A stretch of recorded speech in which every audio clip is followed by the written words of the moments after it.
Let's look at how you can do a custom white balance. It's very easy, but the first thing you're going to need is one of these. A true grey or a true white card. You can buy them from your local retailer. They're anything from $10 up to $30, and it really is worth having one of these. So first thing you do is you move your grey card in front of the camera, fill up the frame, take a shot. Every manufacturer is different. With Canon, you just come through here, move down to custom white balance, you use your photo, so you do set. It took me 10 seconds or less, and I've got a custom white balance. Now once we've got the custom white balance in there, let's take a shot on auto white balance. Now the white balance at the moment, under these lights are rated at 5,500 Kelvin. They're photographic lights, so it's a pretty easy thing to meter. So we'll just shoot through, get a shot here. So there's our auto white balance. Now let's start to run through the other settings and see the changes it makes to the shots. So first one I'm moving to is sunny. Now sunny is rated at 5,200. Not very much different from 5,500. So we'll take a shot and we shouldn't see much difference through our shot here. There we go. Now as we move along, next one we move to is shade. Now shade is rated at 7,000 Kelvin. Because the camera thinks it's a lot hotter, in essence a lot bluer, so then it adds red to your photos. This is an old trick that landscape photographers and also portrait photographers use to warm up their photo. If you're shooting in the morning or in the evening, you want to get those really nice red tones through your photo, just move on to shade and you'll see it really warm up the photo. So we'll move along now to cloudy. Cloudy is rated about 6,000, which in essence does warm up your photo as well. We're shooting at 5,500. Because it's 6,000, it's above, it's going to think it's hotter, so it still adds some red into it. So you can use your cloudy to warm up your photos as well.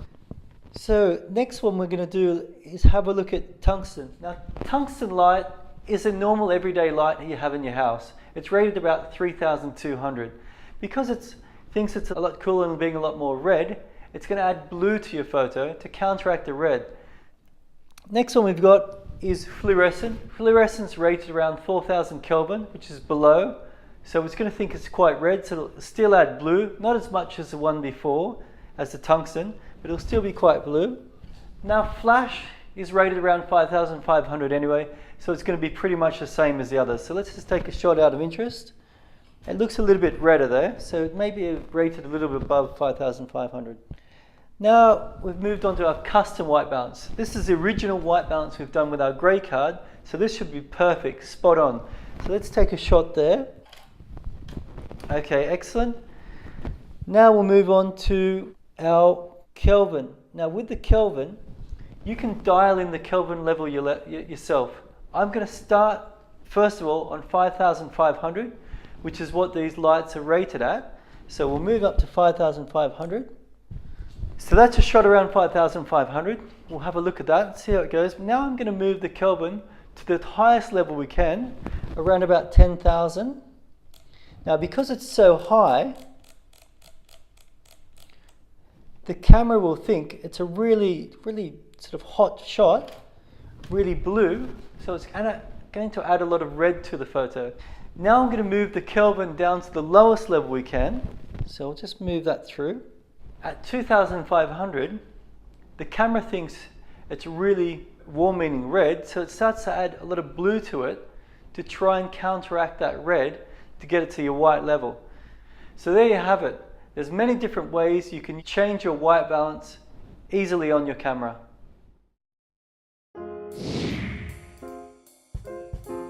So now it's time for you to be the star. It's time for you to get out there and put your newfound knowledge into practice. So grab your camera and get out there and start shooting. First choose a mode that you're comfortable with. Perhaps start with a simple approach using the AV mode. Choose AV if you want to control the depth of the field. If you're shooting portraits or landscapes, you set the depth of the field through your f-stops and the camera will do the rest. Or you could choose TV mode if you want to control the speed of the shots. For example, sports, if you want to freeze the action, you dial in the shutter speed and the camera does the rest. You can use manual if you would like, but I would suggest to get more familiar with the AV and TV modes, as most photographers never take their camera off these modes.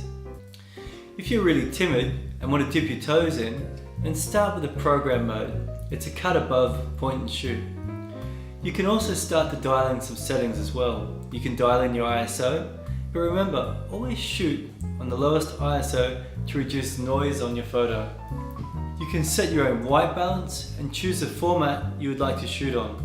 So get out there and start shooting, and use these tips and review your shots constantly as well, which will fast track your learning curve dramatically. So good luck, cheers!